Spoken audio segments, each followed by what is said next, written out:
Hey guys, tonight we travel back to a night so cold, so brutal, and so unrelenting that your modern thermostat-loving self simply wouldn't stand a chance.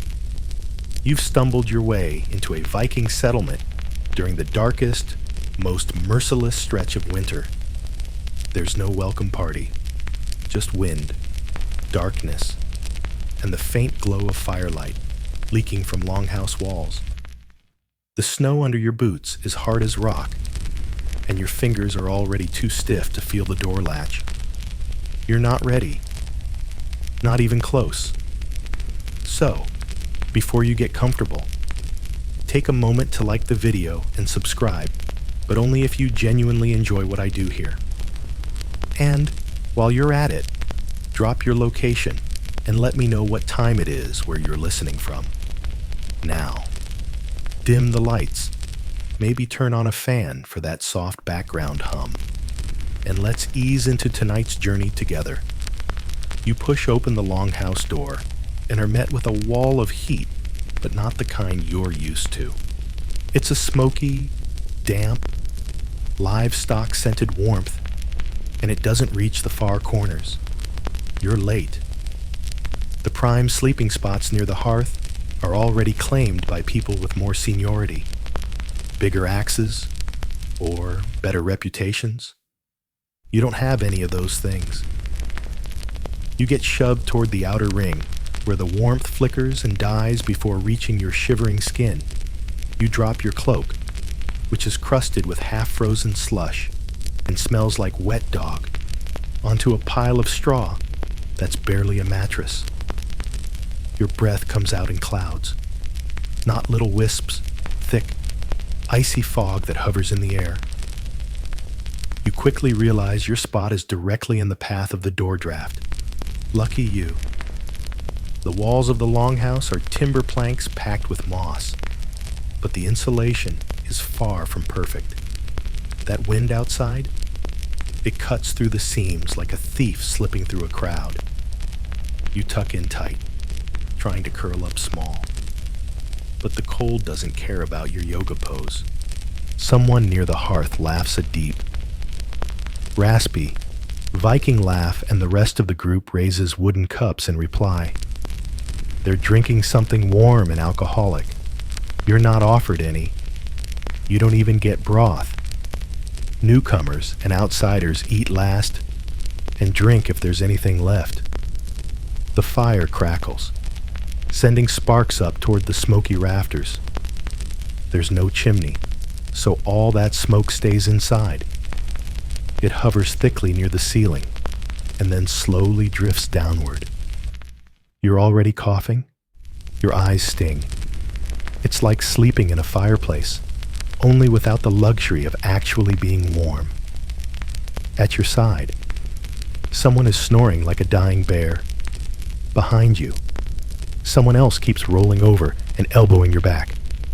You try not to move, but the straw beneath you shifts and crackles with each breath.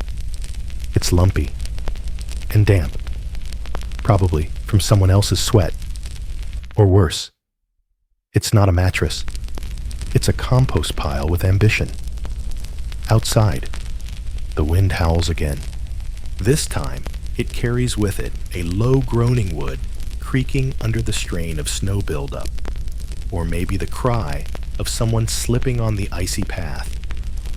Either way, no one moves to help.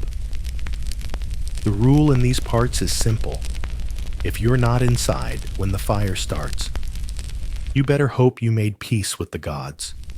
You attempt to get comfortable. You fail. The thin wool you're wearing itches like mad, and it's doing very little to block the chill creeping in from the edges. Your toes are already numb, not a bit cold numb. The kind of numb that whispers, "Hey, just a heads up. Your frostbite journey starts now." You wonder if you can move closer to the fire. You can't. One look at the broad-shouldered man sleeping with an axe across his chest, clearly guarding his territory, makes you stay exactly where you are. Try to scoot closer, and you might end up with fewer fingers than you started with. You try wrapping your arms tighter around yourself. Doesn't help. Doesn't it? You tuck your hands under your armpits. Still doesn't help. You try to imagine you're somewhere else, maybe a spa. No. You're in a meat-smelling smokehouse with 40 other grumpy, coughing, lice-covered humans and one goat that hasn't stopped chewing for the last hour. Somewhere deeper in the longhouse, a baby starts crying. It's hoarse and rattling, like the child has been sick for a while. No one moves. Crying babies are a normal part of the night soundtrack, along with the coughing, the scratching, and the occasional flatulence from the guy 2 feet to your right who thinks he's subtle. He's not. Now imagine trying to fall asleep like this. The fire's warmth teases you, always out of reach. The smoke stings your eyes. You can hear every breath, every snore, every shift in the straw. And the door creaks, letting in another gust of freezing air every time someone stumbles in from the dark. Or out, probably to answer nature's call, which you're already dreading because you know your turn is coming. You can't even get a good cry in. Your tears would freeze before they hit the floor. And here's a kicker. Historians still argue whether these longhouse nights were considered cozy or torturous by the standards of the time. Some accounts call them communal, and Bondingothers suggest they were barely survivable for the weak or the unwelcome. You, unfortunately, are both. The fire cracks again, sending up a flurry of sparks. Someone near it sighs contentedly. You? You're curled like a frozen pretzel, clinging to the hope that the cold won't get worse before dawn. Spoiler, it will. You're not asleep, not even close. Your eyes are open, watching your own breath puff in and out like a ghost hovering above your face. The warmth never made it this far, not an inch closer. And now, just to add insult to frozen injury, your boots are still wet. You try to flex your toes, just to check they're still attached. Barely. Numb and stiff. They tingle with that awful pre-frostbite buzz, like tiny warning bells going off in your socks. And then the draft hits again. It snakes under the door, around the edge of the longhouse wall, and curls across your straw bedding like a cold-blooded serpent. You can feel it seep into the thin layer of wool at your back. The Viking next to you shifts and pulls more of the communal fur blanket away from your side. You're on your own now. Still think you could last 24 hours? By now, your lips are cracked and your fingers feel like brittle twigs. You think about pulling them into your sleeves for warmth, but the sleeves are already full of lice and sweat. No help there? Instead, you try to roll over, but there's no space. Your neighbor, who smells aggressively like smoked fish and mead, is sprawled half on your leg. He doesn't stir when you shove him. Typical. You start fantasizing about your bed at home, your mattress, your duvet, your heating system, things that don't exist here. In this reality, the only heat source is the fire in the center of the room, and it's not even burning strong anymore. The coals are dimming, and no one seems to care. Maybe they're asleep. Maybe they're just better at pretending they're not cold. But then comes the moment you've been dreading. Your bladder starts to stir. Nature calls, and nature does not care if it's 30 C outside. You resist at first. Maybe if you just wait, it'll pass. But no, that's not how bladders work. So now, you're left with two choices. Pee in your straw bedding and accept the shame or venture out into the deep freeze. You choose dignity. You regret it immediately. Clambering out of your corner is like peeling yourself off a frozen sidewalk. Every movement hurts. Your joints are stiff. Your muscles ache. And your nose has gone from dripping to just solid. As you slip on your frozen boots, which crunch like cardboard, you glance around. No one stirs. Of course they don't. They've all done this before. You push the door open and it slams against the wind like a shield in battle. The cold hits your face like a slap. A real one. Your eyebrows tighten. Your nostrils sting. Within seconds, you can't feel your cheeks, and your eyelashes start to freeze together. You pick your way toward the latrine Peter, what counts for one. It's a trench a few yards from the longhouse, partially covered by a rickety wooden awning and surrounded by snowdrifts taller than you. There's no torch. You're doing this by starlight. If the stars even want to show up tonight. Halfway there, you lose feeling in your fingers again. The wind howls in your ears, and your legs are jelly. Your boots slip on ice, and you nearly fall into a drift. But you make it. Sort of. Let's just say this. Relieving yourself in a Viking winter night is not a graceful process. There's squatting. There's shivering. There's a genuine fear that you'll freeze in place. And when you're done, you realize something horrifying. Your pants, damp from condensation, are sticking to your thighs like frozen cloth tape. You shuffle back to the longhouse, trying not to think about how close you are to hypothermia. Your knees aren't working right. You're trembling so hard, your teeth are rattling. You look like one of those cartoon characters trying to tiptoe across hot coals but in reverse. When you finally reach the door and push your way back inside, the wave of smoky warmth feels less like a relief and more like an insult. It's too little, too late. You try to creep back into your straw nest without waking anyone, but you trip on a lump someone's foot or possibly a goat. Hard to tell. You land hard. Someone grunts. The fish-smelling Viking throws a sleepy elbow in your direction. You lie there for a moment, stunned, your face mashed into straw, and your pride frozen somewhere out in the outhouse trench. And you realize something chilling. It's not even midnight yet. You've only made it halfway through the night. Your boots are soaked through again. Your fingers are red and stiff. Your breath is wheezing in short. Icy bursts. And the cold is still pressing in from every direction, seeping into your joints, your bones, your very thoughts. The kind of cold that doesn't just numb, it wears you down. Makes you want to quit. Makes you question if surviving is even worth the effort. And if you're thinking this is a rare case, sorry to disappoint.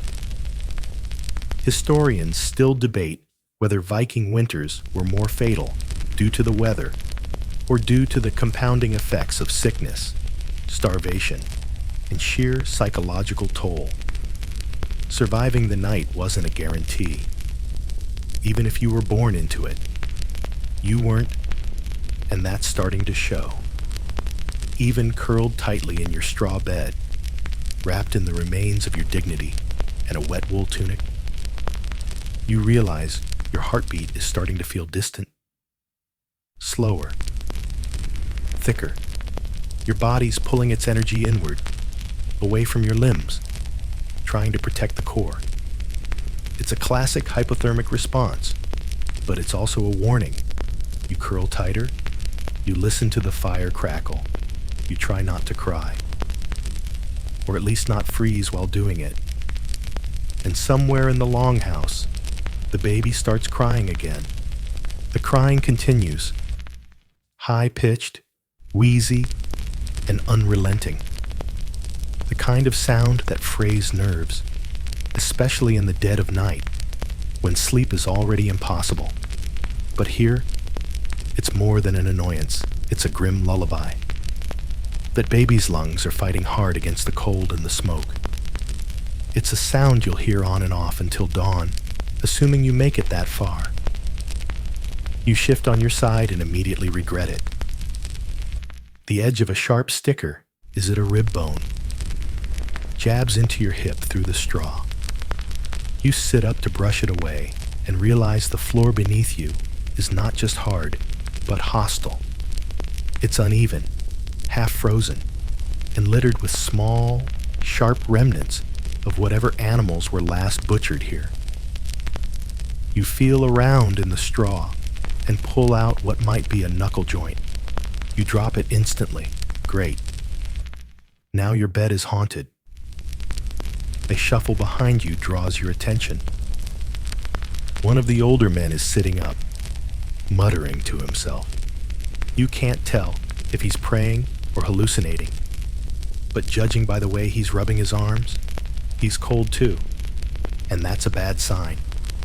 If he's cold-born and raised in this, then you, the soft outsider with skin that's used to central heating, are just a walking icicle. The fire is nearly out. You count only a few glowing embers. Nobody's feeding it. Everyone's conserving energy and firewood. The stack outside is nearly gone, and venturing out now would mean wresting a frozen axe from a frozen wall and trying to chop frozen logs with frozen fingers. It's not a priority. You pull your wool shirt tighter. It's scratchy, so scratchy. Viking wool isn't soft merinoids raw. Itchy, thick spun stuff. Wearing it feels like being slowly exfoliated by burlap sandpaper. But it's better than nothing, which is what you'll have when the sweat on your back freezes again. There's a rustle near the center of the room. Someone's turning over a cauldron to scrape what's left of the evening meal from the sides. You hear slurping, then coughing, then silence. If you're hoping for leftovers, forget it. What was in that pot earlier was barely edible anyway. A grayish porridge with floating globs of animal fat and bits of dried turnip. Possibly reboiled from yesterday or last week. And now it's gone. Your stomach growls, and not politely. It's the kind of hunger that makes your ribs feel like they're caving in. You'd give anything for a banana or a slice of toast. But this isn't brunch. This is survival. And even the livestock's feed is rationed tighter than your modern idea of dieting. Suddenly, someone coughs a deep, wet cough that echoes through the rafters. It's not the first of the night, and definitely not the last. You recognize the sound. Illness. The longhouse is a perfect breeding ground for disease. No ventilation, no medical care, just 70% humidity and a room full of people who share everything, including their germs. You pull your tunic up over your mouth, pretending it's a mask. It doesn't help. The air is so thick with smoke and breath that you can taste the room. It tastes like sour sweat, old onions, and wood ash. Probably a hint of foot, too. You look around, squinting through the haze. There's a child curled next to his mother, both wrapped in a patchy bearskin. The kid's eyes are open, Hez watching you, not blinking, just watching. He coughs. You wave awkwardly. He keeps staring. Cool. You shift again, trying to settle. But the lice are awake now. You can feel them. Tiny legs crawling along your scalp, behind your ears, in your eyebrows. You scratch. It doesn't help. It only makes them angry. You weren't expecting this. You thought maybe you'd get cold, maybe hungry. But no one warned you about the insects. And these aren't just lice. There are fleas too. Maybe mites. One Viking account mentioned bedworms, though historians still argue whether that was poetic metaphor or an actual parasite. You're leaning toward actual parasite. The itch is maddening. You try not to scratch. You fail. You try to focus on the fire. But someone just threw a wet log onto it, and now it's hissing smoke like a cursed kettle. The room gets darker, colder, meaner. Then, a thud at the door. Everyone freezes. You can feel the entire longhouse tighten like a muscle. For a split second, you wonder if it's a wolf. Or worse, another traveler begging for entry. You don't know the Viking word for we're full, but the answer is usually given with a spear point. No one moves. Then the door creaks open. It's a boy, maybe 12. His cheeks are white with frost, his hair stiff with ice, and his nose is bleeding. He steps inside without a word, walks straight to a straw pile, and curls into it. No one greets him. No one offers help. This is normal. You either make it, or you don't. You're shivering again. Your muscles won't stop twitching. Your fingers have stiffened into claws. Your ears are burning and numb at the same time. You're not sure if you're awake or drifting. It's all getting floaty. You try to think of something comforting. A beach, a bath, a warm mug in your hand. But instead, you remember. The Norse believed that dying from cold was sometimes seen as a kind of honorable passage. After all, you didn't cry, didn't complain, and didn't flee. You just curled up in the straw and let the cold take you. Not that comforting, actually. A sneeze explodes somewhere near your foot. You flinch, then another cough. Then someone groans in their sleep. The baby is quiet now. You wonder if that's a good thing. You don't remember falling asleep. Maybe you didn't. Maybe your body just shut off out of survival instinct, like a computer in low power mode. Either way, you're awake now, and things have somehow gotten worse. Your nose is so cold it hurts, not just chilly sharp. Every breath slices down your throat like inhaling tiny frozen blades. Your jaw won't unclench. Your fingers? Still curled tight, but now you can't feel them at all. Not a tingle, just heavy, numb stumps. And that draft? Still there, still whispering through the cracks like a ghost with a grudge. It's found new paths, curling over your neck, slithering down your spine. No matter how tightly you curl into yourself, it finds you. It always finds you. But now, there's a new problem. You have to go outside again. It hits you like a thunderclap you didn't make it through the night without needing to relieve yourself twice. A cruel, humiliating betrayal of your body. You consider holding it. You consider every ounce of pride you still have left. But the pressure is building, and it's non-negotiable. So here we go again. This time, standing up is harder. Your knees ache like rusted hinges. Your hips don't want to bend. You stagger upright like a marionette with tangled strings and limp toward the door. Teeth clench so tight your head pulses. Every footstep is an act of will. Your boots are frozen. You tug them on anyway, stiff and cracking at the seams. They no longer feel like clothing, more like punishment. Outside, it's darker than it has any right to be. The sky offers no moon, just a quilt of heavy clouds hanging low enough to touch. You're not walking. You're waddling, barely lifting your feet. The snow under your boots doesn't crunch, it screeches. Each step announces your location to every predator in the forest.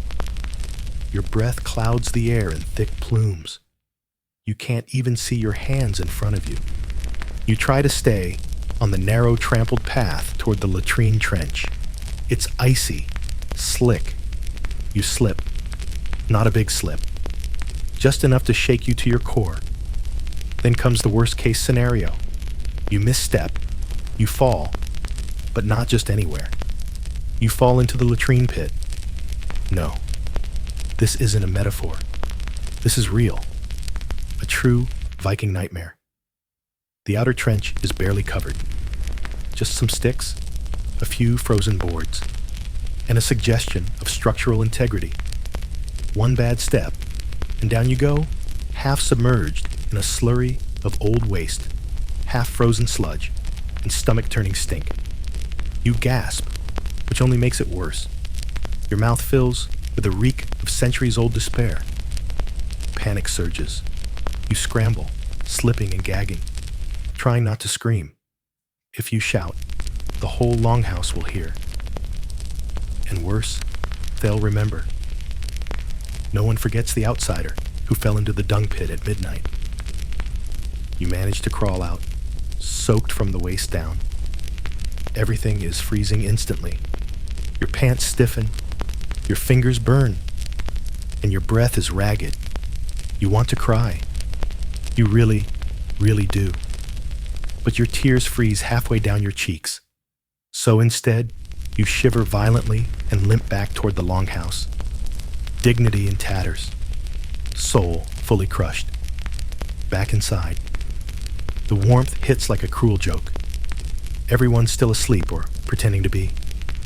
You shuffle to your spot, sit in the wet straw, and realize you are now the coldest object in the room. You radiate damp misery. Your clothes squish when you shift. No one offers help. No one dares make eye contact. You strip the outer layers. The wool tunic is now icy and stiff. Your underclothes are soaked. There's nothing dry left to change into. You sit there, half naked, wrapped in a crusty fur that smells like goat and sadness, and start to shiver so hard your teeth chatter like wooden dice in a mug. Somewhere nearby, a dog curls tighter in its sleep. Even the dog wouldn't trade spots with you. The fire is down to a dull red glow. No one has fed it in hours. A few embers crackle half-heartedly beneath a wet log. You debate throwing on more fuel, but the wood pile's nearly empty. And even if it weren't, do you really want to go back outside? Instead, you shift closer, just an inch or two. Careful not to wake the man with the axe. You shuffle forward. The heat feels distant, but real. You stretch your hands out, holding them near the coals, trying to thaw the sting. It's not enough. You bring your feet closer too. Then, crack. The floor beneath your heel shifts, and your foot lands on something that squeals. You jerk back, startled. It's a raider, something rat adjacent, and it's not happy about your intrusion. You move away, defeated. There's no safe zone, no comfort, no corner that doesn't bite, itch, squeak, or stink. You sit back in your damp corner of straw, still shaking. Everything is cold and humiliating. You glance around the room. The shadows are alive with movement. Someone snores. Someone coughs. Someone mutters in their sleep. The fire crackles again, just once, sending a spark up into the rafters. The ceiling groans. That's new. You look up. Snow has been piling on the roof all night. The thatch is heavy with it, and the timber beams sag slightly. A long, creaking groan echoes through the rafters again. You wonder just briefly if it's safe. Spoiler, it's not. The groaning continues, long and low, like a warning whispered from above. At first, no one stirs. The Vikings around you are either asleep or masters at pretending not to care. But you still half drenched, shaking from your midnight pitfall into the latrine, and struggling to control your breathing, are wide awake and very much aware of the growing pressure overhead. You glance up again. The ceiling's thatched layers of straw and moss were never meant to bear this much snow. Outside, the blizzard howls louder than before, slamming frozen air against the wooden walls with relentless force. Snow falls in wet, clumping sheets, layering on top of what's already there, each flake adding just a little more weight.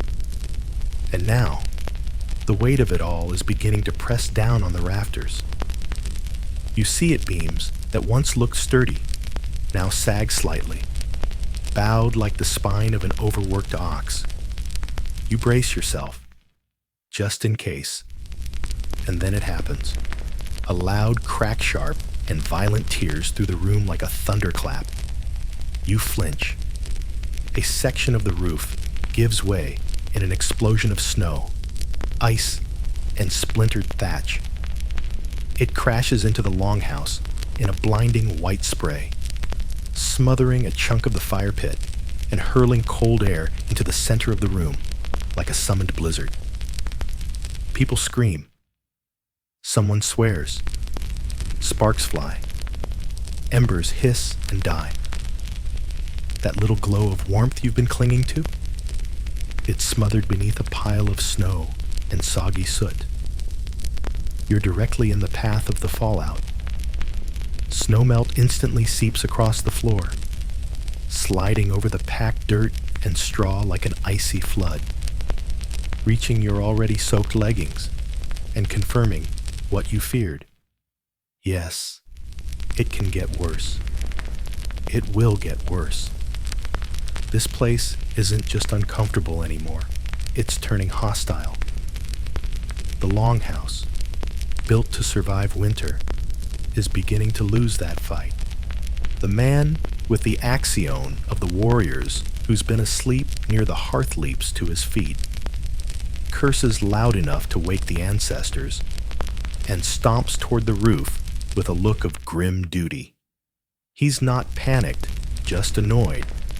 Apparently, this isn't the first time. He begins shouting for others to help, probably calling for buckets, spare hides, anything to slow the onslaught of snow.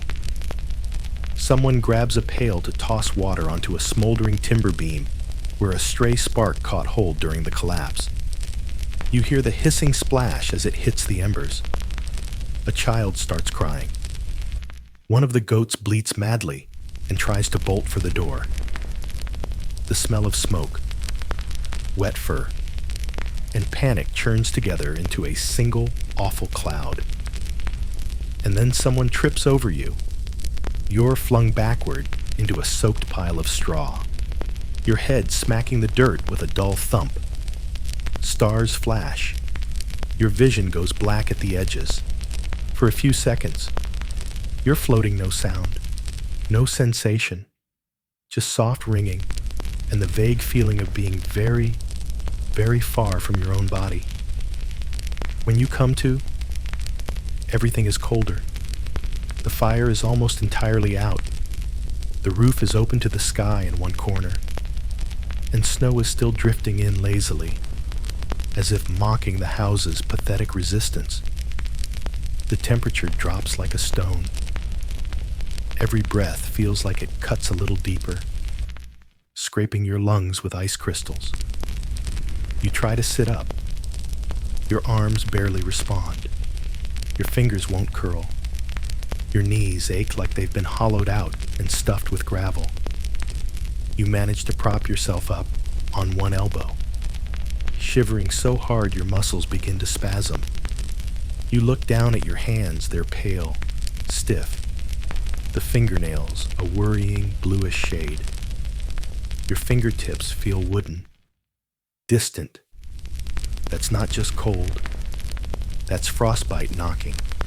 Your heart stutters a little, as if realizing it might need to start making decisions on who to keep alive and who to abandon. Someone throws a hide blanket in your direction. You fumble to wrap it around yourself, but it's damp, thin, and reeks of mildew. Still, it's better than nothing. You clutch it like a shield against the storm now pouring through the roof.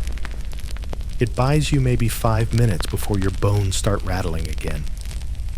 In the back of the longhouse, voices rise in argument. The elders are awake now, gesturing wildly, speaking in tight, clipped tones. You can't catch every word, but the message is clear. They're trying to decide what to do. Some want to go out into the storm to patch the damage. Others argue it's suicide. One man points out the obvious. There's barely any dry thatch left. Another says it's foolish to waste it before dawn. Either way, no one has a plan that doesn't involve extreme discomfort or a high risk of death. The wind howls through the new gap in the roof. It moans like something alive, pushing snow into the room in slow, swirling spirals. A few people huddle together near the far wall, rubbing their arms, whispering prayers or curses or both. One of the older women begins pacing the perimeter, clutching a bundle of dried herbs. She whispers to a small, gnarled wooden idol. It looks vaguely humanic. Humans had melted faces and oversized eyes. She murmurs with urgency, sometimes rocking, sometimes pressing the charm to her lips. You're not sure which god it represents. It doesn't matter. She believes. In this moment, you almost believe too. Historians still argue whether these rituals were grounded in structured Norse religion or if they were the desperate habits of frightened villagers trying to wrestle some control from nature. Either way, you understand now. The cold makes people pray. Even the ones who never believed in anything. You try to stand again. Your legs shake violently. You grip the edge of the fire pit for balance. Someone steps past you without noticing. They're carrying a cracked plank and muttering something about stuffing moss into the roof gap. You see your breath in the air big, ragged clouds, puffing like steam engines. Your chest feels tight. It's harder to take deep breaths now. Not because of the smoke, because your body is tired. Really, truly tired. You glance around. No one looks okay. The children are pale. The adults are stone-faced, conserving energy by saying nothing. Even the dog is curled into a tight ball, nose tucked under paw, ears back. Someone steps in a puddle. The squish of cold water echoes like a curse through the silent room. That puddle, by the way, it's spread across your bedding again. Of course it has. You sit down, defeated. You wrap the hide tighter around yourself, but it offers no comfort. Your teeth chatter uncontrollably. Every time your eyes close, it feels like you're being pulled under not into sleep, but into something colder, something heavier. You blink fast, trying to stay present. The snow continues to fall through the hole in the roof, and the ceiling creaks again. You don't even flinch this time. You must have drifted off, just for a moment. But in this place, a moment is all it takes for the cold to find a new way in. When you wake again, if what you just did can be called sleep, you're shivering so hard your jaw hurts. Not just chattering teeth, but full-body tremors that rattle your ribs and cramp your legs. It feels like your muscles are trying to escape your bones. Your breath wheezes in short bursts. Your chest is tight. Your lips have split open at the corners, and when you try to lick them, your tongue stings. The fire, by some small miracle, is still barely alive. A few glowing embers blink dimly under a log that looks more like a half-burnt stick than real fuel. No one's feeding it. No one's moved in a while. The longhouse has gone quiet, too quiet.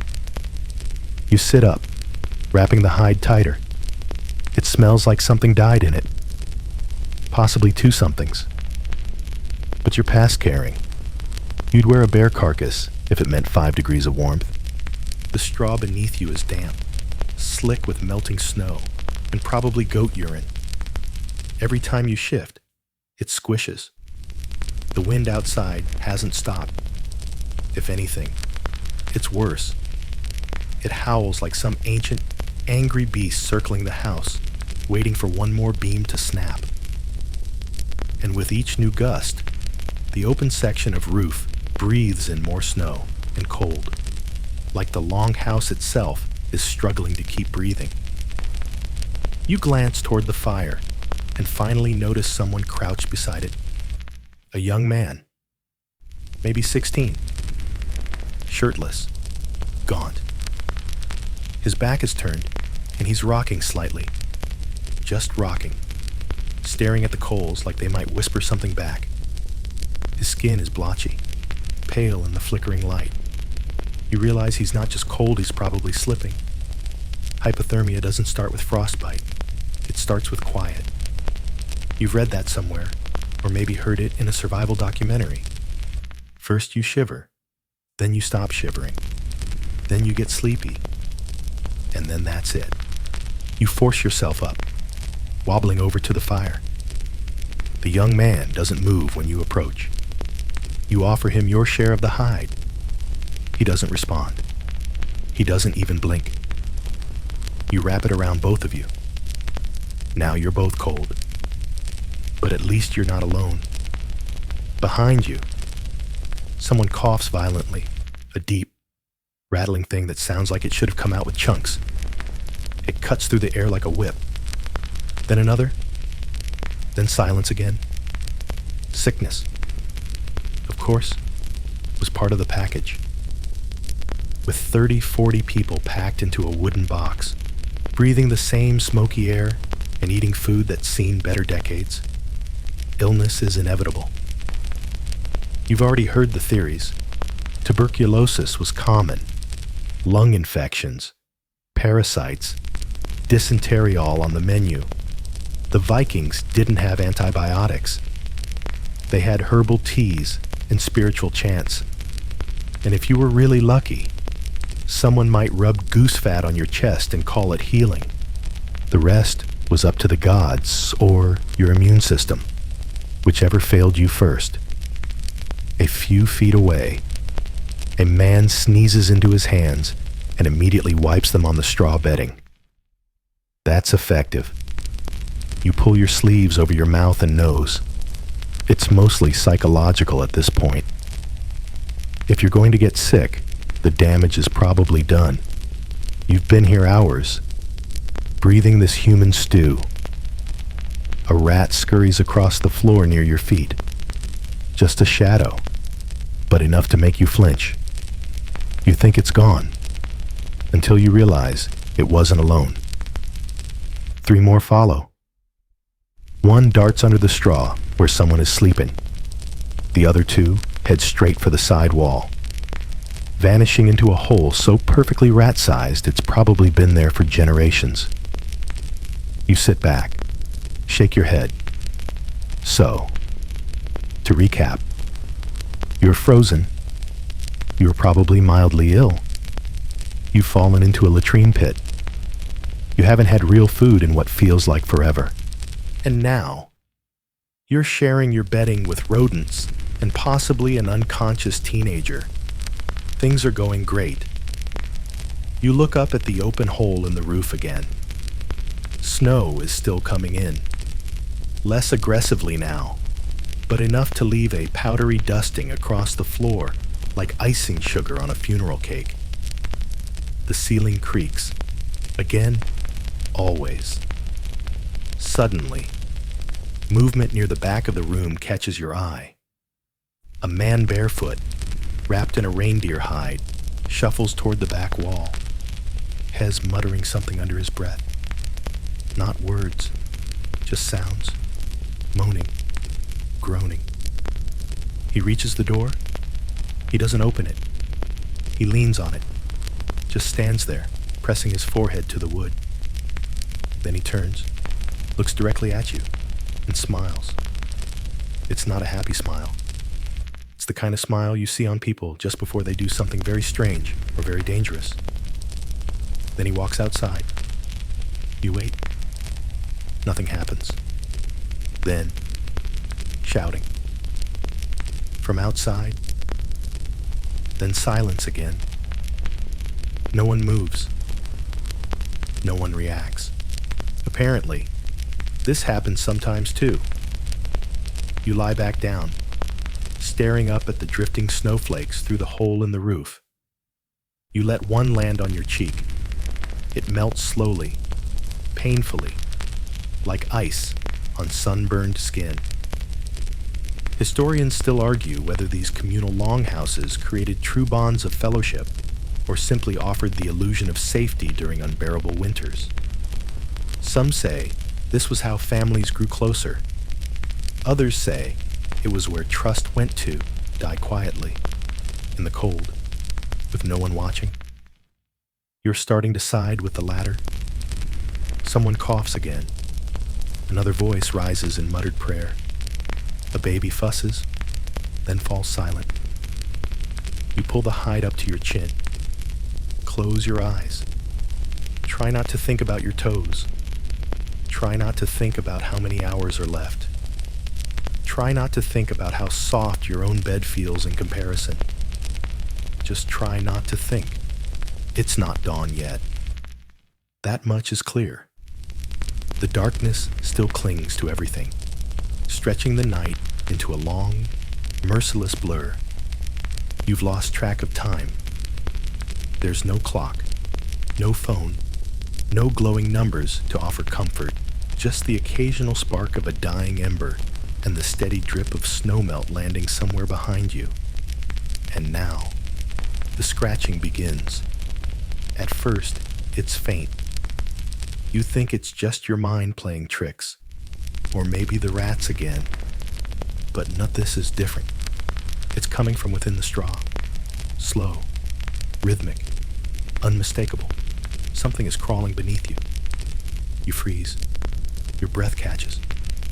Then, movement. A flutter. A twitch of fur. Something warm wriggles against your ankle. You jerk back, heart pounding.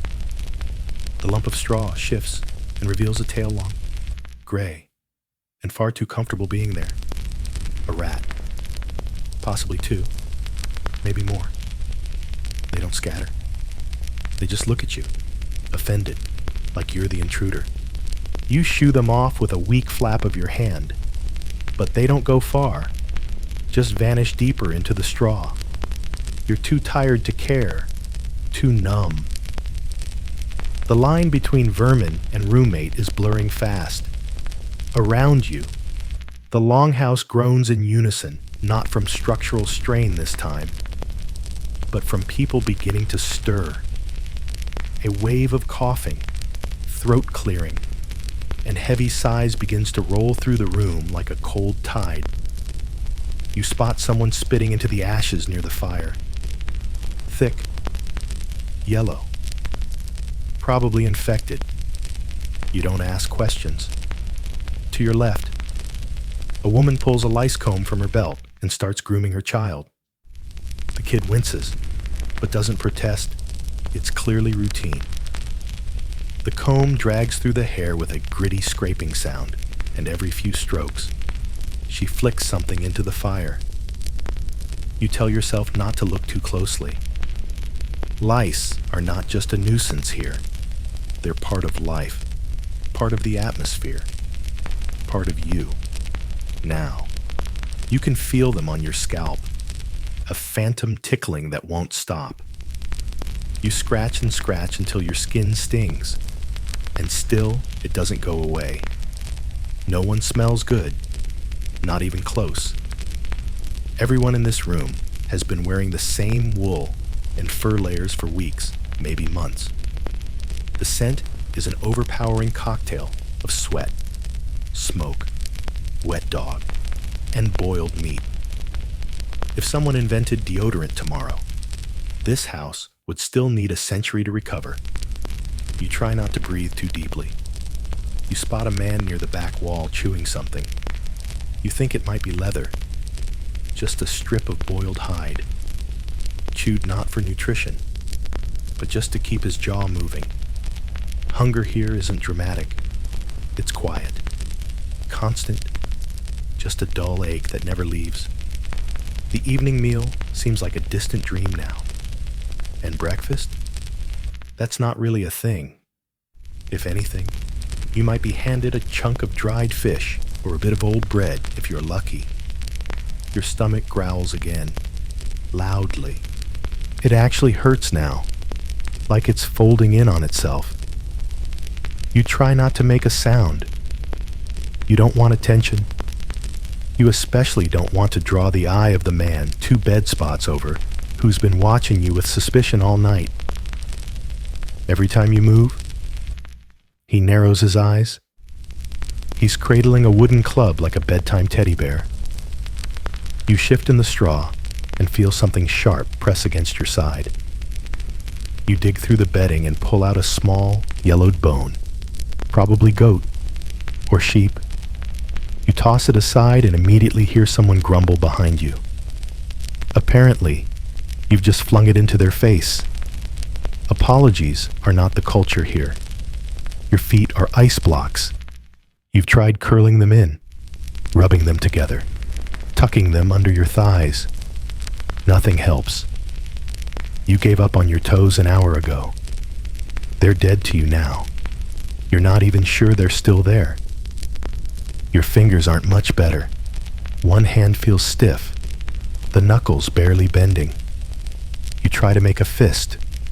You can't. Not really. You squeeze your sleeve, and it feels like cloth over sticks. Useless, aching sticks. One of the elders begins speaking. You don't understand much, but the tone is familiar. Authority. As addressing the group, gesturing toward the collapsed section of the roof. More arguing follows. Someone wants to send a few people outside to clear the snow. Someone else says it's still too dangerous. You agree with the second guy. Not that your opinion counts for anything. A younger man volunteers. He's tall, broad-shouldered, with frost coating the ends of his beard. He doesn't look heroic, just resigned. He shrugs on a half-damp cloak, picks up an axe, and heads for the door. Someone hands him a torch. He pauses, then disappears into the blizzard beyond. The door slams behind him, and a new gust of icy air rushes in, making everyone wince. You wrap your blanket tighter and try to recede into your corner of straw. The fire sputters again. Someone throws on a handful of twigs. It flares for a second, then settles into a dull, unimpressive glow.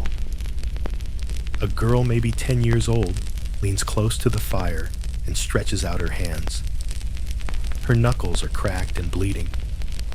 She doesn't flinch. She just stares into the embers with a face far too calm for someone that age. This isn't her first cold winter. It might be her 10th.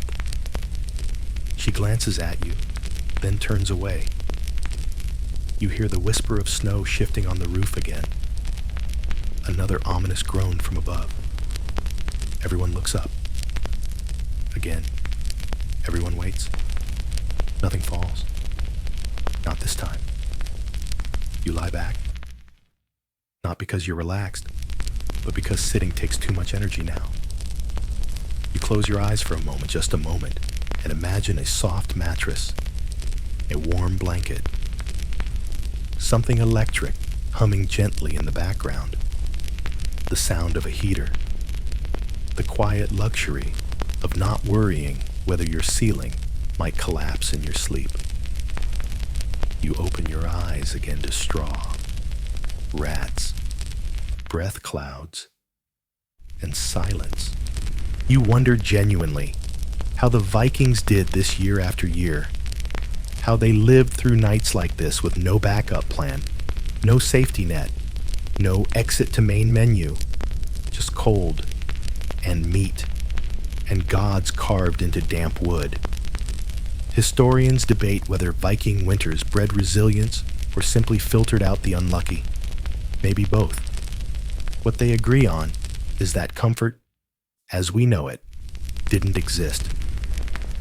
And here you are, drenched, shaking, sleepless, and surrounded by lice, and you're still not halfway through your first full Viking winter night. The door opens again with a heavy creak. Everyone turns to look. For a second, you think it might be that young man returning from the snow-covered roof, but no, it's someone else. A tall figure with a thick beard caked in frost, dragging a splintered sled behind him. A few frozen logs clatter onto the dirt floor. Firewood. Murmurs ripple across the longhouse. Not relief. Not yet. Just muted acknowledgement. Wood means fire. Fire means survival, if only for a little longer. Two others rise silently and shuffle forward to help. Their movements are stiff and robotic, like marionettes tugged by frozen strings. They begin stacking the logs near the fire pit, not even bothering to brush the snow off. There's no time, no energy for that. The man with the frost beard grunts, then drops to his knees. You can see his shoulders trembling as he strips off his wet gloves. The tips of his fingers are purple, not bruised purple.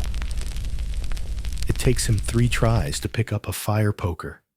He finally gets a log onto the coals, and after a moment of coaxing and huffing, flames bloom weakly to life.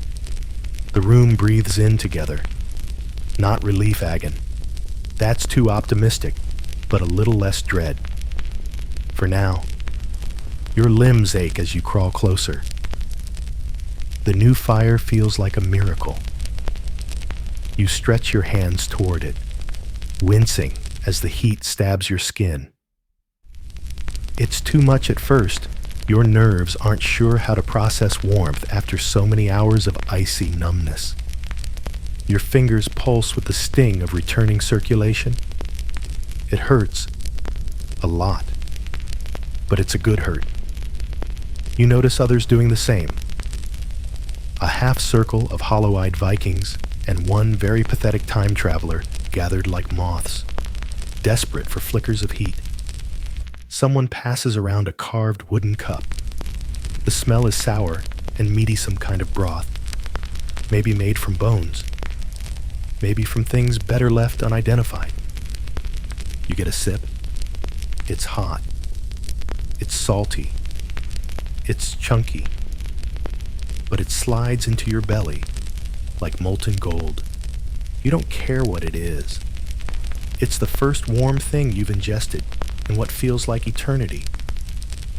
You hold the cup tight, even after it's empty, just to feel the residual warmth against your fingers. For the first time in hours, you almost feel human again. Almost. Until the call comes. The elder in the corner claps his hands, 3 short bursts. The sound cuts through the room like a blade. A few people groan. Others just glance up in tired resignation. You don't know the language, but you recognize the tone. It's your turn to fetch more wood. You blink. No. No. No. You've only just thawed. Your bones are still brittle. Your toes are still threatening secession, and your pants are still damp from earlier misadventures. But it doesn't matter. You've warmed up, so now it's your turn to go back out. One of the younger boys hands you a small iron axe. It's heavy, awkward. The handle is slicked with use and frost. No gloves, You pull your cloak around yourself, grimacing as it clings to your body in cold folds. Someone opens the door. The wind punches you in the chest like an angry debt collector. You step out into the night. Instant regret. The cold hits like a freight train. Your eyes sting. Your breath freezes in your nostrils. The snow is deeper now, past your calves in some places. You trudge forward toward the small wood pile just outside the house, following faint boot prints that have already begun to vanish. Each step is a negotiation with your legs, which are considering going on strike. The axe is more decoration than tool. You swing it at the edge of a frozen log, and it bounces off with a dull clunk. You grit your teeth and swing again. And again. Eventually, a chunk splinters off.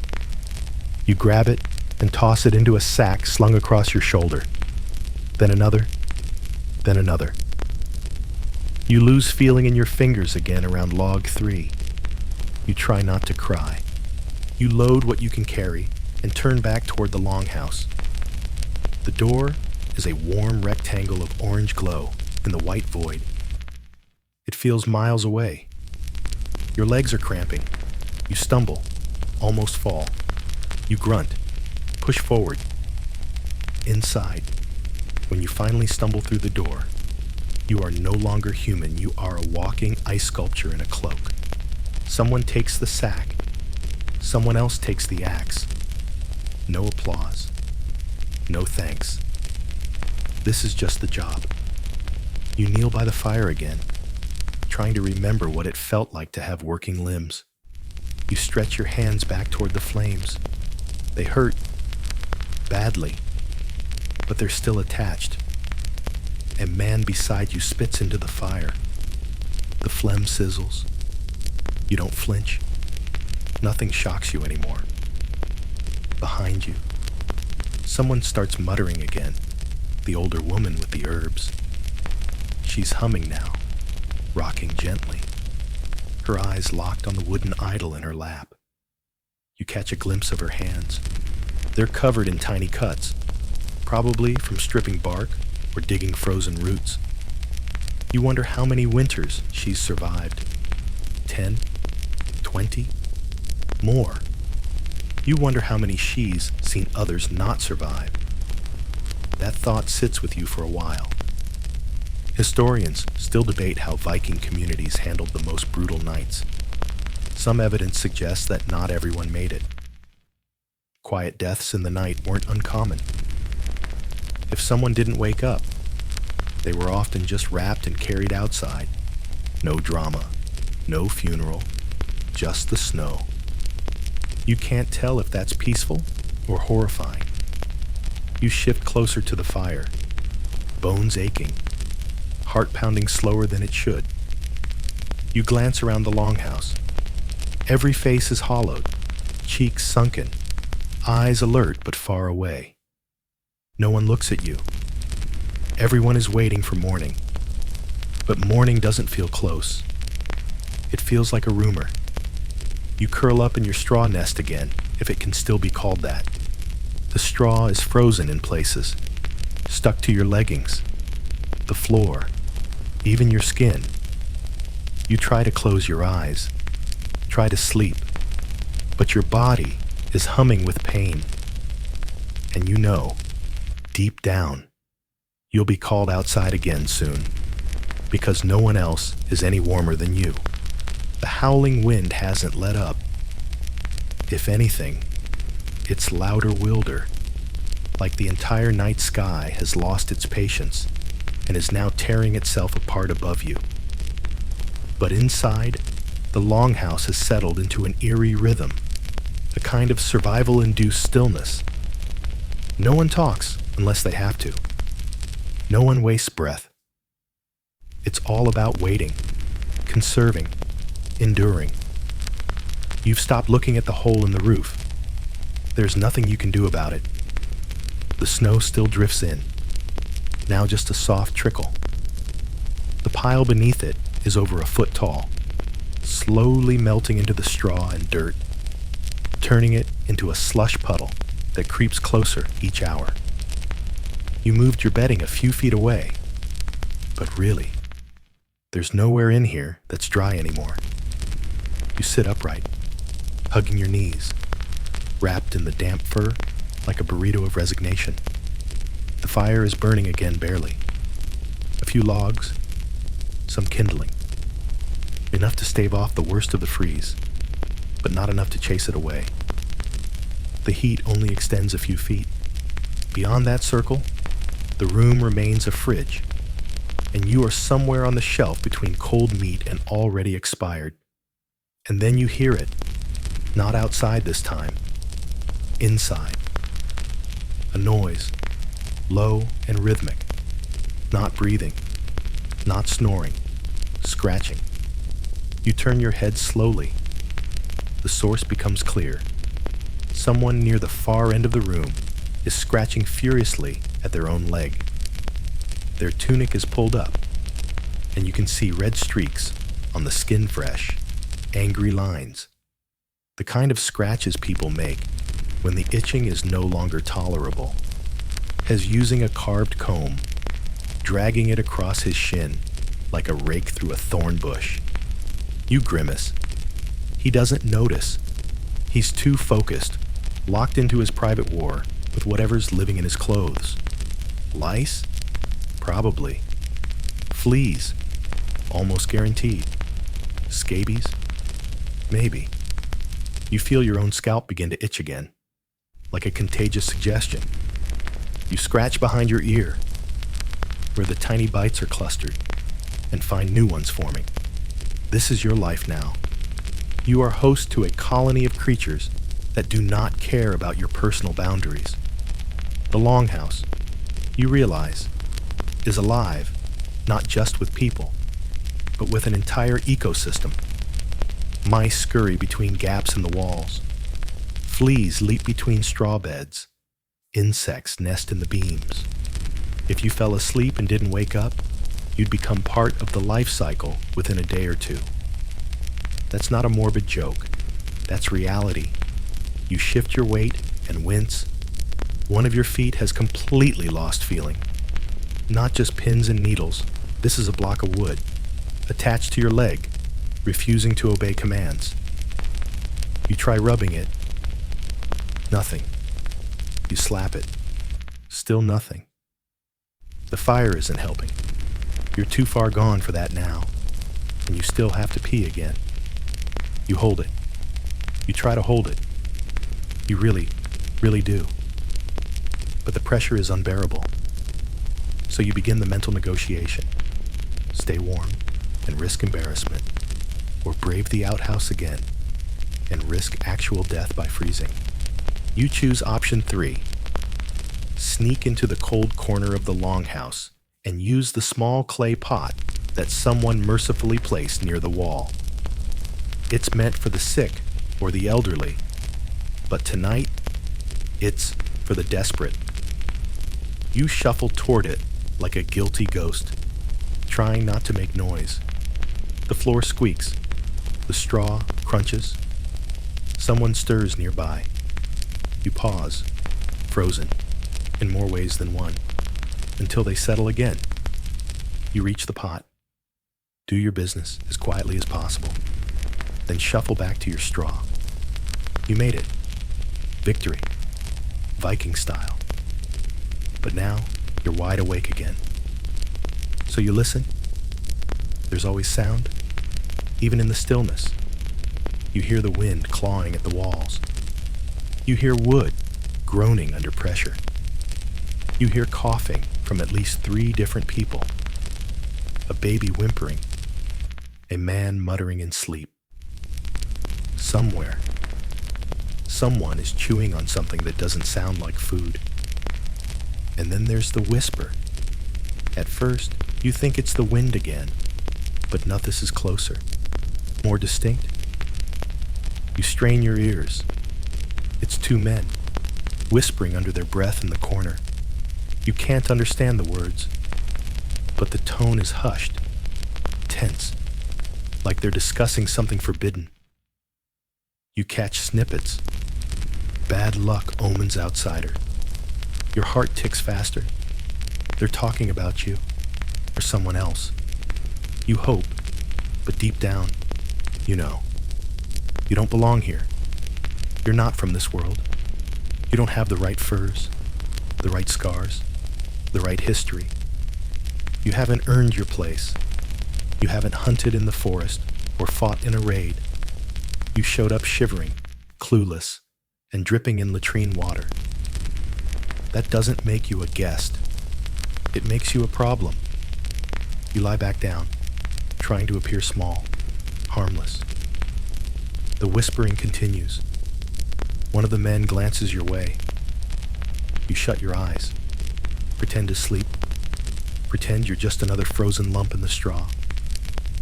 After a few minutes, the conversation ends. Footsteps shift. The whispers stop. You exhale, but the thought remains. Burrowed deep. You're not safe here, not just from the cold, or the snow, or the rats, but from them, these people, these survivors. Because the longer you last, the more wood you use, the more food you eat, the more warmth you steal, the more you become a liability. And liabilities don't last long in Viking winter. Historians still debate whether Viking households had strict codes for who stayed and who got removed. There are legends of the Tlagathos cast out from the hearth circle. It wasn't always punishment. Sometimes it was necessity. When resources ran low, not everyone could be kept alive. You're not saying they'll toss you into the snow tonight, but you're also not saying they won't. So you curl tighter in your corner. Tuck your face into the hide. Try not to look scared. Try not to look warm. Try not to look like someone who'd be missed if you vanished before dawn. Another gust of wind slams the wall.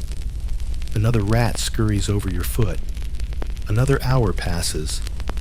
You're still here, but for how much longer? You wake with a start. Not from a sound, but from the absence of one. The wind has stopped. Dead silent outside, as if the storm finally exhaled its last breath. No more howling, no more snow pelting the roof, just quiet. And that quiet is unsettling. Inside, the longhouse remains cloaked in darkness, but it's a different kind of darkness, no Weavier. The kind that settles on the shoulders, thick and expectant. Something feels off. You sit up, slow and cautious. The fire is little more than a puddle of ash now. A faint orange glow pulses at the heart of the coals, barely strong enough to light the faces nearby. Everyone's still wrapped tight in their blankets and furs, like burritos of exhaustion. A few people mumble in their sleep. Others are perfectly still. But something is wrong. You can feel it. And then you realize you have to go outside again. Not because of the cold. Not for firewood. This time, it's worse. You have to use the latrine. Again, you stare at the ceiling and weigh your options. The emergency pot you used earlier is full. Overfull. Really. You would love to pretend it isn't, but one accidental kick will turn your little corner into a biohazard. So once again, it's the trench or disaster. You try to stand, and your knees say no. They don't bend. They feel like someone swapped your joints for ice-covered hinges. You grunt quietly and shift your weight until you can rock onto your feet. Pain shoots up your shins. Your feet are swollen, the skin tight and shiny. You can't tell if it's frostbite or inflammation from all the rat bites. Could be both. You reach for your cloak, still damp, still crusty. You throw it over your shoulders and shuffle to the door. The outside air is still and thick. For the first time all night, there's no wind. The snow has stopped falling. The sky above is black, not with clouds, but with a clarity that makes the stars seem angry and sharp. The cold is different now, not biting, but dead. No movement, no sound. You head toward the latrine trench, holding your breath, afraid to break the silence. The snow crunches like bones under your boots. Every step is deliberate. Every breath comes out in plumes that drift upward and disappear. You don't hear any animals. No goats bleating. No dogs barking. Just your own heartbeat in your ears. You reach the trench. Do your business. Fast. Efficient. Trying not to imagine what would happen if you slipped again. Then you turn to head back and pause. You see footprints. Not yours. Fresh ones. Barely dusted with snow, leading toward the woods. Human. Barefoot. You follow them with your eyes until they vanish behind the tree line. Someone walked out here. Recently. You spin around, suddenly aware of how alone you are. The stillness feels suffocating now. You rush back to the longhouse, adrenaline cutting through your cold-numbed limbs. Inside, nothing has changed, except the door. It's ajar. Only by a few inches, but enough to matter. You're certain you shut it tight when you left. That's the rule. Always keep the heat in. Someone opened it after you, or worse, followed you out. You step back in and gently nudge it closed. Then look around. Everyone appears to be sleeping, or pretending to. You crawl back to your spot, wrap up again, and pretend to. You close your eyes, but your ears stay open, tuned to every creak, every breath. You don't sleep. You watch sleep happen to others. Somewhere nearby, someone begins humming low and tuneless, like a lullaby sung underwater. The sound fades in and out, barely above the noise of the wind resuming outside. Or maybe that's just your blood rushing through your ears. Eventually, your body gives out. You drift, not asleep, just gone. Your mind hovers between worlds, one filled with the idea of warmth, the memory of comfort, and another filled with straw, darkness, and the ever-present ache of survival. Then you're shaken awake, not gently, not kindly. A hand grips your shoulder and yanks. Your eyes snap open. The man standing above you says something in a language you still don't know, then points to the door. He's holding a torch and a spear. Behind him, 3 others are standing quiet, expressionless, fully dressed. You don't know if it's morning or if something's gone horribly wrong. They don't wait for you to speak. They motion again outside. You rise, legs trembling, heart pounding. You follow, because what else can you do? Outside, the world is still. The snow glows faintly under the stars. The trees are heavy with frost. You realize, no, it's not a punishment. It's a watch shift. You've been chosen to stand guard at the edge of the longhouse, where the darkness of the forest presses up like a wall.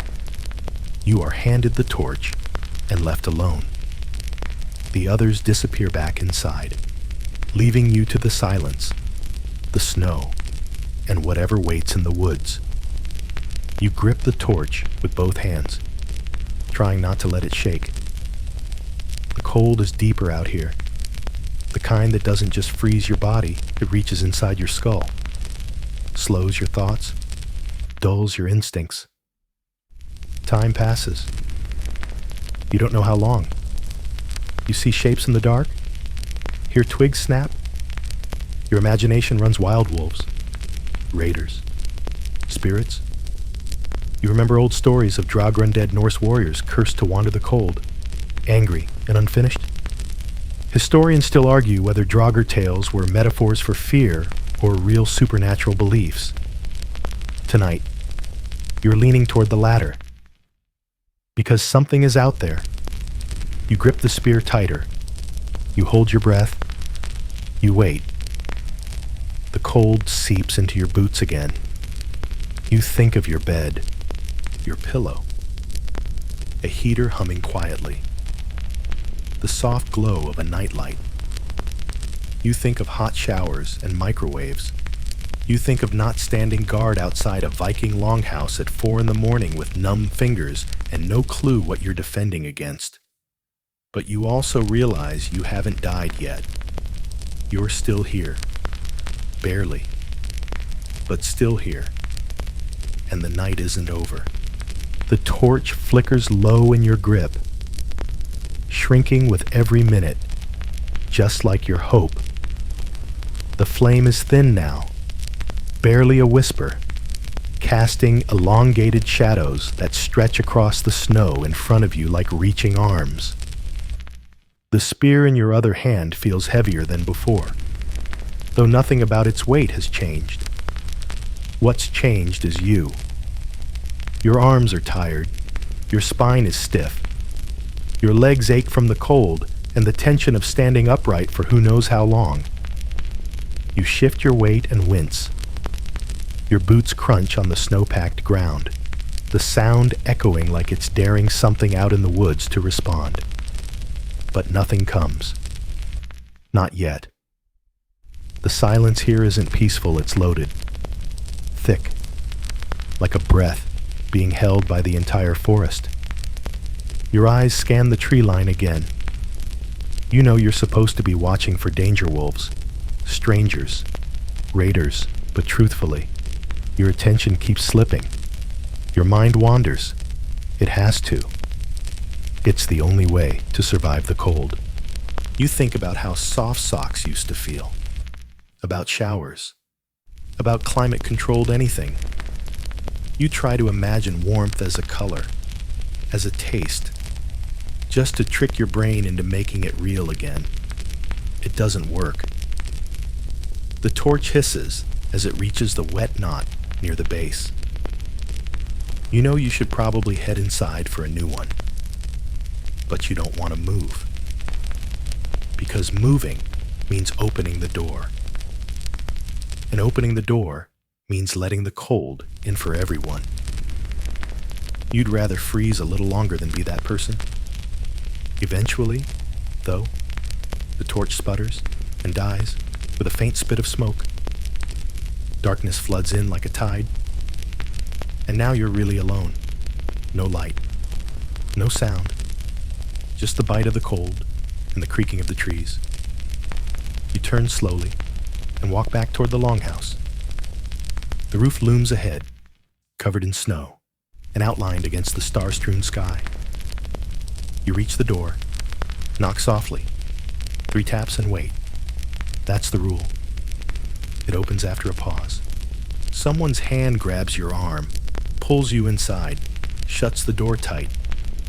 You're back in the heater, what counts for heat in this place. But you don't get to rest.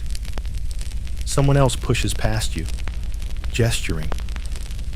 You realize your bedding spot has been taken. Not just occupied, but replaced. Your furs, your straw gone. In its place, someone's cousin or neighbor or visiting goat herder, who apparently had stronger elbows than you. You stand there, dripping and stunned, and no one helps.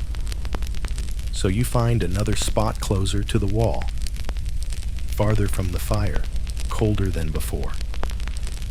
There's a gap in the timber here, wide enough for the wind to whistle through. You plug it with a chunk of your cloak and curl up on a pile of loose straw that smells distinctly of wet goat. This is your new nest. As you lie there, limbs still vibrating from the outside air, you realize the roof is moving again. Not a full creak, just a subtle shift, a whisper of snow trickling down. The buildup hasn't been cleared.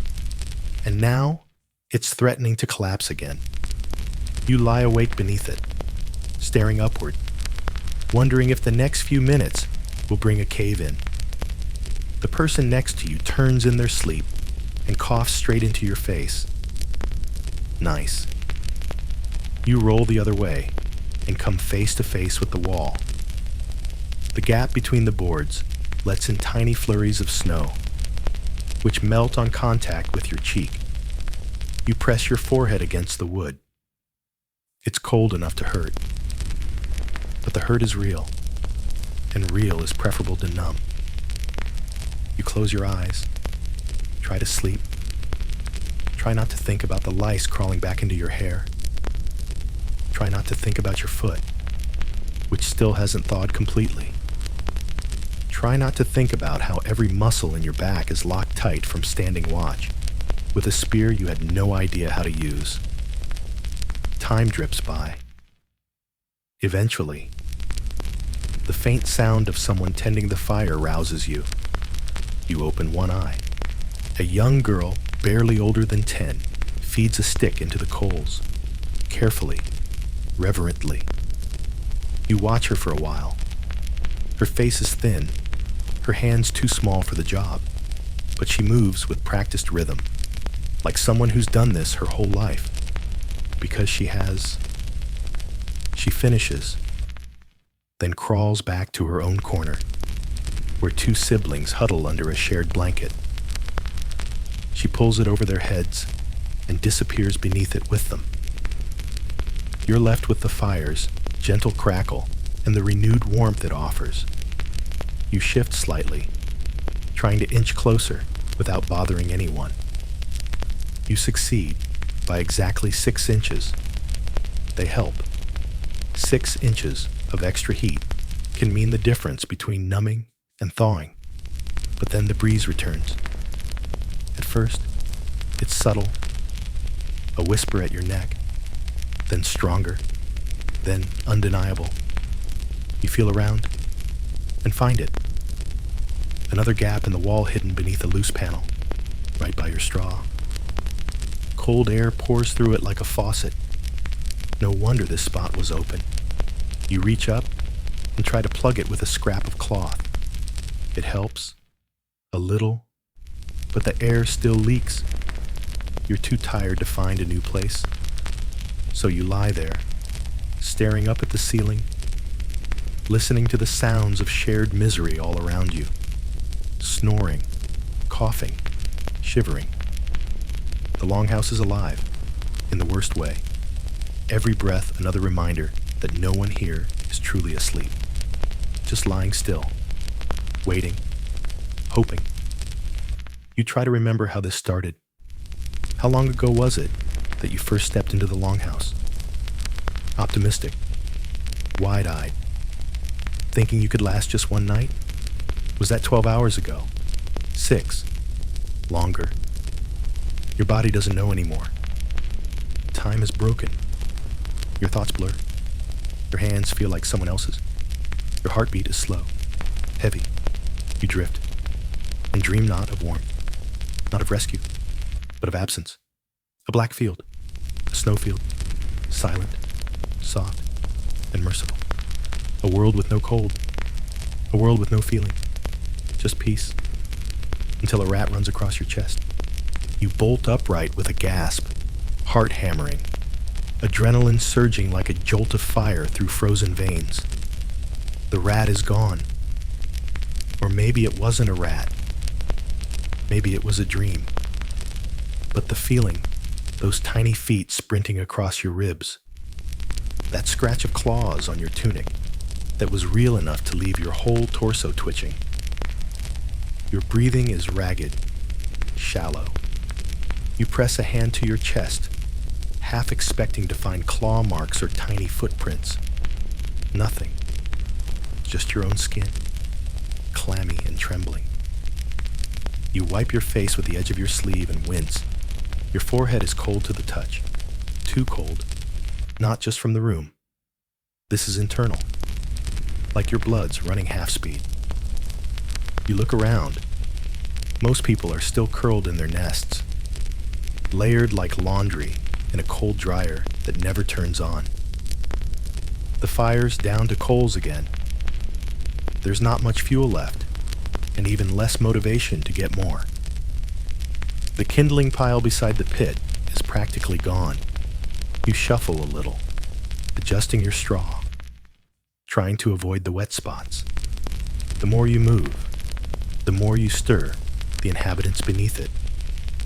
And yes, inhabitants is the right word, because by now, you've accepted it.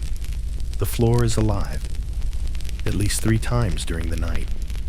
You've heard squeaks, seen flickers of movement in the straw, felt tiny shifts under your blanket, and you've stopped reacting, not because it's okay, but because it's endless. You could scream every time a rat brushes your hip or a bug crawls past your foot, or you could stay still and conserve your strength. You've chosen the latter. It's easier to pretend you're part of the floor than to fight it. Someone near the center of the room moans in their sleep, then coughs, deep, wet, rasping, the kind of cough that rattles the spine. People around them stir slightly, but no one offers help. No one ever does. Here, you help yourself or not at all. Your eyes wander toward the wall. The snow has built up along the baseboards now, packed into the cracks between the planks. Ice crystals glisten where the inside warmth, such as it is, has met the frigid air outside. You reach out, just to touch it. A single tap. The cold burns like dry ice. You jerk your hand back. Everything in this room is trying to hurt you, even the air. You glance up again. The roof has held for now. The beams are dark, swollen with moisture, straining under the snow. Occasionally, you hear a soft drip, and a thin trail of meltwater slides down to join the puddle at the base of the fire pit. The house smells like a swamp in a smokehouse. Wet, heavy, organic. You shift again and hear the unmistakable crunch of insect shells beneath your shoulder. You don't investigate. Whatever it was, it's gone now, or it's staying. You can't do anything about it either way. The baby starts to cry again. A weak, reedy sound. Not the full-throated wailing from earlier, but a feeble, hoarse whimper. You know that cry. It's the sound of a body running on empty. No milk, no energy, no strength left, even to cry properly. You wonder if the mother is still awake, if she's nearby, if she's also too exhausted to respond. The crying stops. Not because anyone helped, just stops. You stare at the ceiling again, eyes tracing the same cracks you've memorized over the past few hours. You give them names. One looks like a tree branch. One looks like a crooked lightning bolt. One looks like a serpent curling down toward you. You blink slowly. The fire pops, startling you back to attention. A spark flies and lands near your foot. You flinch, but it goes out instantly. The warmth is barely reaching your corner now. You stretch your legs toward the coals, inch by inch, pretending it helps. It doesn't. Your thighs are still cold. Your spine feels stiff. You try to stretch, but your muscles are locked. It takes effort just to twist at the waist. And when you do, you hear something pop knot in a good way. You slump back down, defeated. And that's when someone steals your blanket. It happens so fast, you almost laugh. A quick tug, a grunt, a rustle of feet, and your fur covering is gone, pulled away by someone in the dark. You don't see who. You don't even bother protesting. What would be the point? You roll onto your side, hugging your arms across your chest, curling into yourself like a question mark of suffering. No one returns it. No one says anything. It's not personal. It's just Viking winter. And here, If you fall asleep, if you get too slow, too quiet, too still, someone assumes you're done, and what's left behind becomes fair game. Historians often debate whether communal living in Viking longhouses fostered equality or hierarchy. There's evidence of both. Shared fires, shared meals, but also pecking orders. If you were weak, you didn't stay in the center. You got pushed out. Not out of cruelty, but out of survival. The fire was for the strongest, the eldest, the most needed. You're neither. And now, you're on the outer ring. No fur, no straw, just you, the mice, the bugs, and the steadily freezing floor. You try to recite something to distract yourself. A song, a quote, anything. But your mind is fog. Your teeth chatter so hard they hurt. You tuck your hands into your shirt, but your chest is clammy too. Everything's damp. Everything stinks. You feel something twitch under your knee.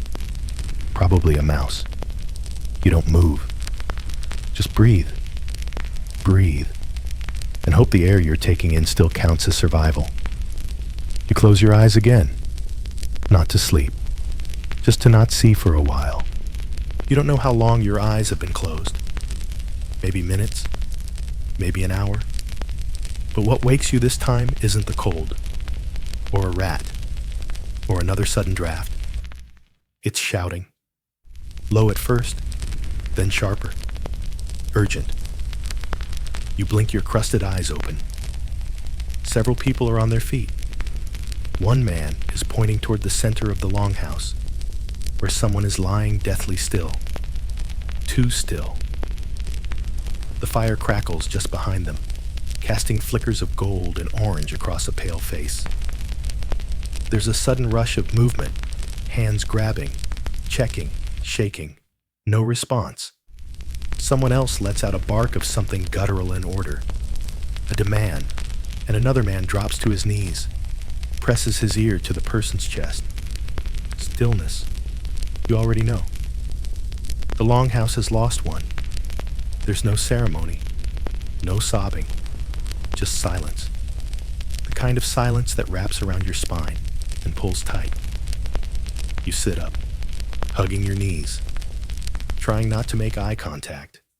A few of the others are already gathering scraps of fabric and fur, not to honor the dead, to reuse. The firewood pile is gone. The warmth is thin. Nothing can be wasted, not even a body. You turn your face away. The whispers start quickly after. You catch only fragments. Bad sign, wrong presence weakening the luck. Some eyes drift your way, just for a moment. You pretend not to notice, but you do. You feel it in the back of your skull. The outsider, the extra mouth, the one who doesn't belong. In a place like this, survival isn't just about endurance, it's about relevance. If you don't contribute, you don't count. And right now, you're not contributing. You've barely kept yourself alive, much less helped anyone else. No firewood gathered, no meat hunted, no herbs fetched. You're just here, shivering, taking up space, burning oxygen. You get the message, even if no one says it out loud. So you stand. Every joint protests. Your knees crack. Your spine sends a lightning bolt of pain up your back. But you stand anyway. A few heads turn. One man raises an eyebrow. Another mutters something that might have been a sarcastic prayer. You walk to the fire pit, reach for the iron tongs resting nearby, and start to poke the coals. The heat burns your skin through the fabric, but you don't care. You're moving. That's something. You grab a few kindling scraps from a nearby pile, probably reserved for someone more useful, and toss them in. The flames rise, just a little. Behind you, a grunt of approval. It's not much, but it buys you something precious. Credibility. You've stoked the fire, made yourself visible. Maybe now they'll stop watching you like you're the next one to vanish. You return to your straw.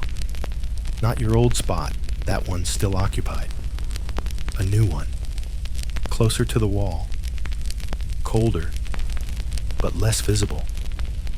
You lie down and wrap what little cloth remains around your feet.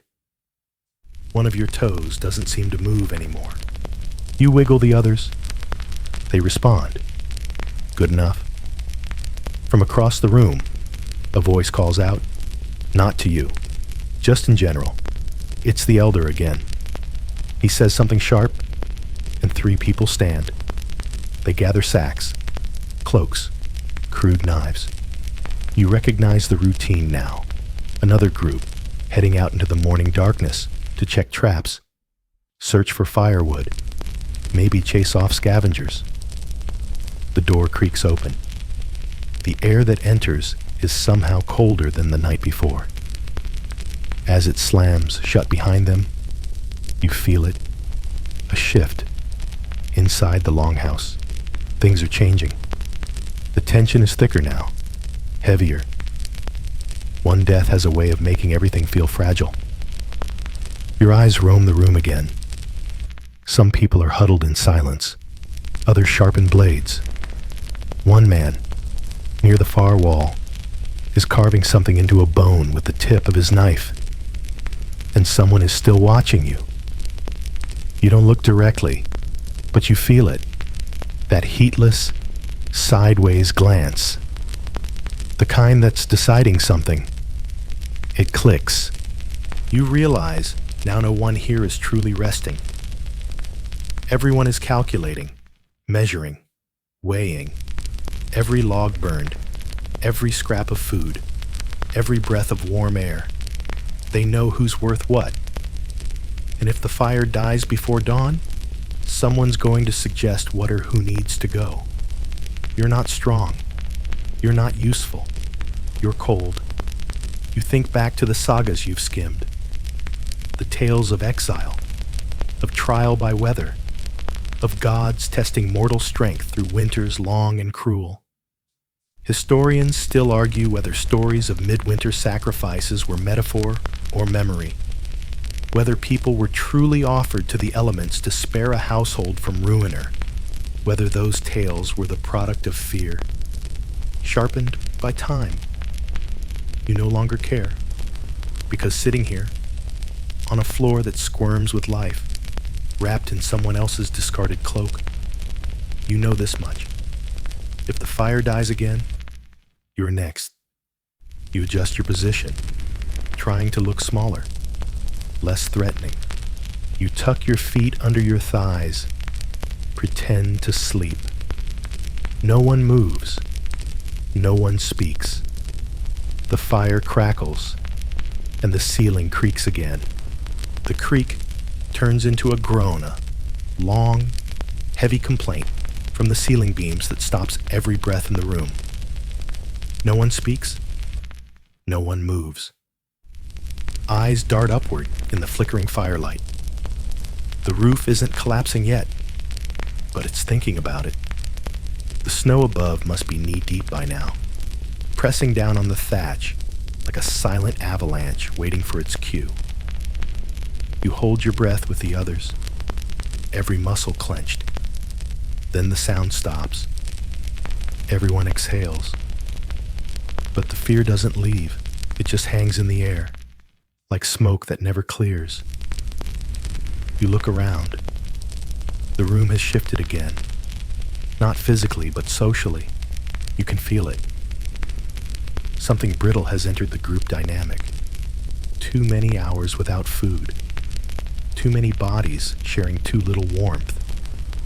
Too many moments like this, waiting for the ceiling to come down, or the fire to go out, or someone else to simply stop breathing. The man who was staring at you before, he's closer now. Not next to you, but closer. Sitting up, fiddling with a bit of rope. You tell yourself it's harmless. but you've read enough stories to know when to stop believing in coincidence. You adjust your posture again. Sit upright, alert, ready to move, if needed. Not because you can fight off an attack. You're well past that fantasy, but because people are less likely to target someone who looks aware. Awake. Not yet frozen. A sudden draft brushes your shoulder. Not from the roof, from the wall. You glance to your left and realize a section of timber has pulled apart just enough for the wind to find its way in. Another gap. You lean toward it, plugging it with the last bit of cloak you have left. It doesn't hold well. The cloth is stiff with frost, but it's better than nothing. Behind you, the fire spits as someone adds a damp log. Smoke wafts into the room again, thick and acrid. Your eyes sting. The coughing starts almost immediately. You cover your mouth with your sleeve, but the smoke seeps through. It always does. Someone curses. Another person throws a ladle into the corner in frustration.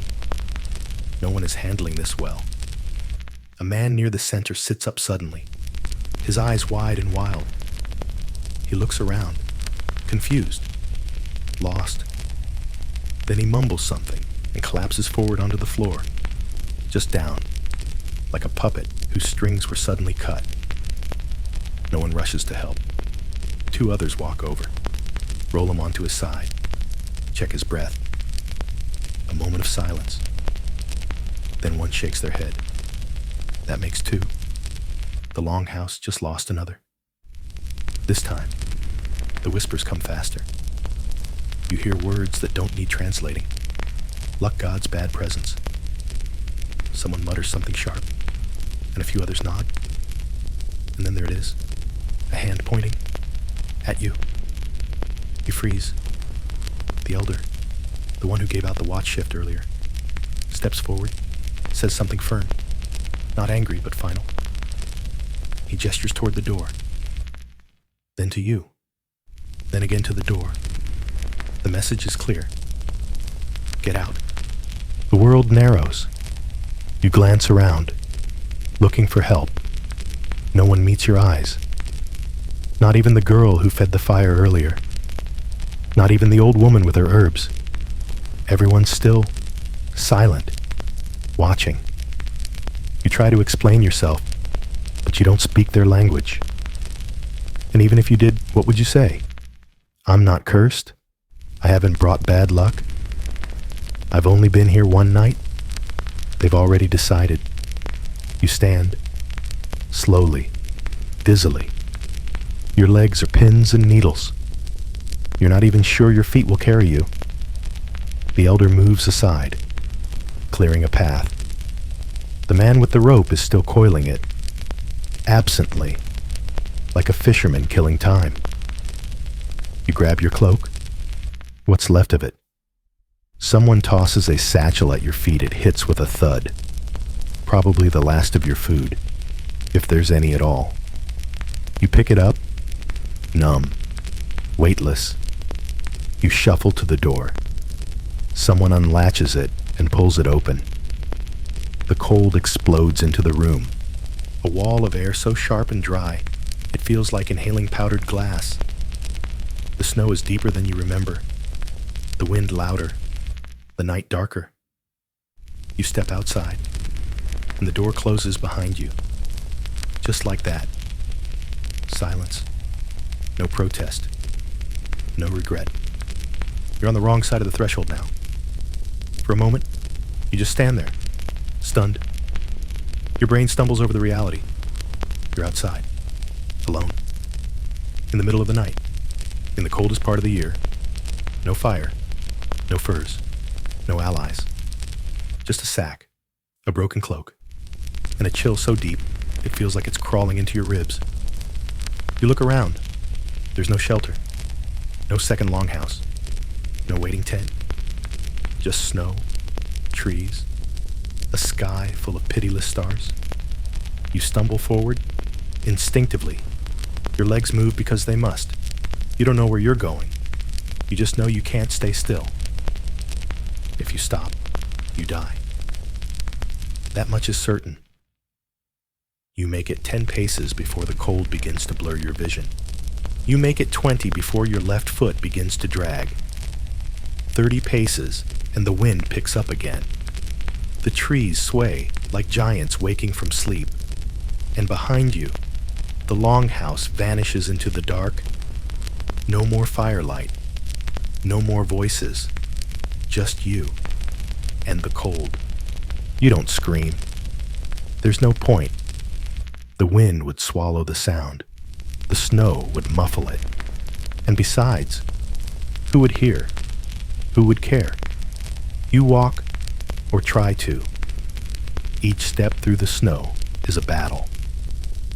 The drifts are higher out here than they looked from the door, mid-thigh in some places. You lurch forward, your legs heavy as iron, your boots soaked through, the fabric of your trousers stiff and crackling with frost. You're losing feeling in your hands again. Your fingertips are hard and waxy. You know what that means. You flex them weakly, but they don't bend the way they should. You wrap them under your armpits, even as you walk, clinging to that last ember of body heat. Above you, the sky is a ceiling of distant frozen stars. They blink coldly, like the eyes of gods who aren't particularly invested in your story.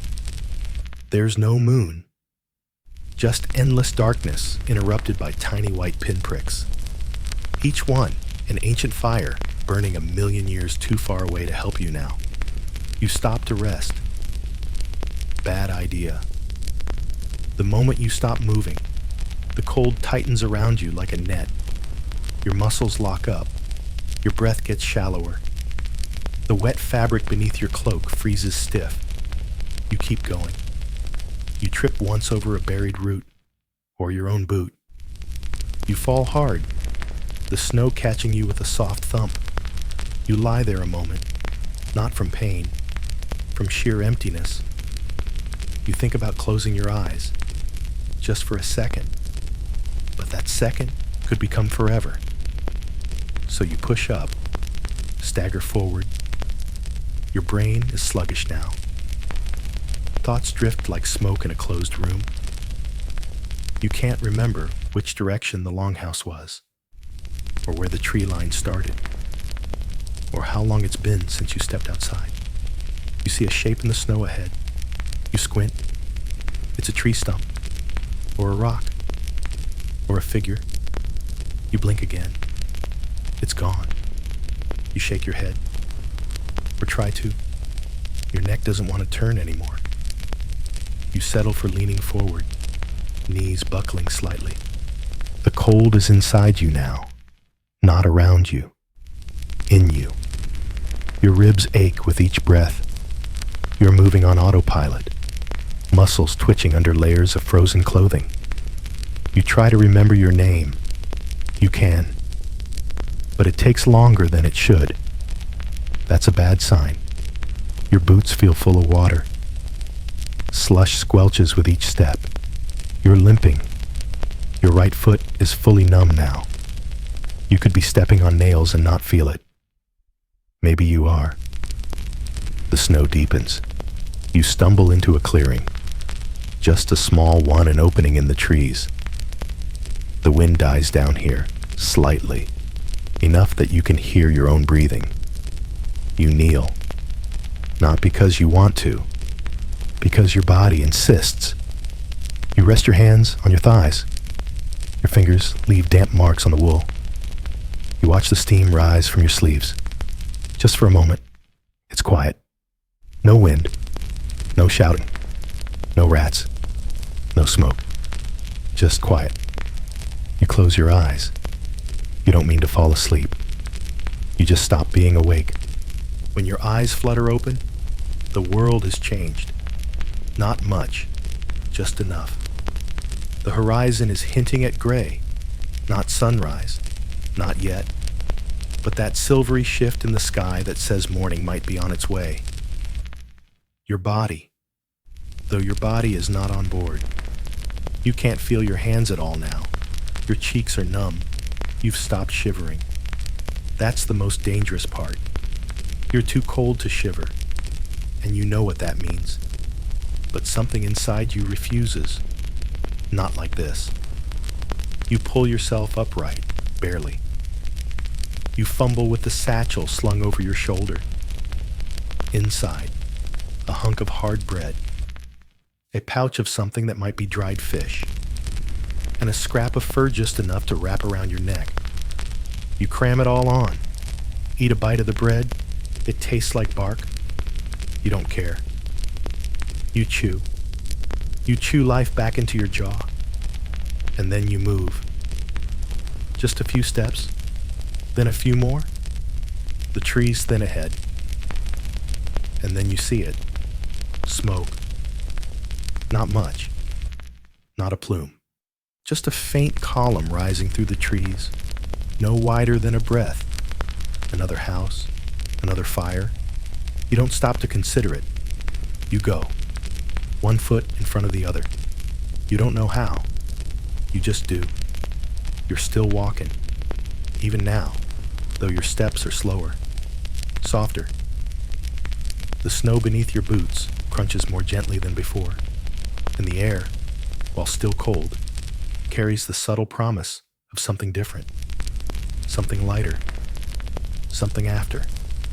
The sky's no longer black, but a dusty slate, slowly blooming with the pale blue of morning. You feel it on your cheeks, the faintest kiss of warmth, not from the air, but from knowing you've made it this far, that whatever comes next, this night didn't take you. You pause for a breath. Let it stretch long in your chest. Let it carry the weight of everything you've endured. The straw, the smoke, the silence, the whispers, the cold, which tried again and again to lull you into forgetting you were alive. But you remembered, and now, so gently, the world begins to remember you back. Behind you lies the longhouse, somewhere distant now, maybe already fading into the fog of memory. Ahead of you, maybe another fire, maybe another day. You don't know yet, and that's okay, because right now, you're still breathing, you're still upright, and the sun, just barely, is beginning to rise. So let your shoulders soften, let your hands uncurl, even if they still ache. Close your eyes if you need to. There's no wind here, no footsteps, just stillness. And if your blanket is nearby, pull it over you. Let it be heavier than straw. Let it be warmer than wool. And let this story, long and harsh and impossibly cold, melt gently into sleep. End of story. Sweet dreams.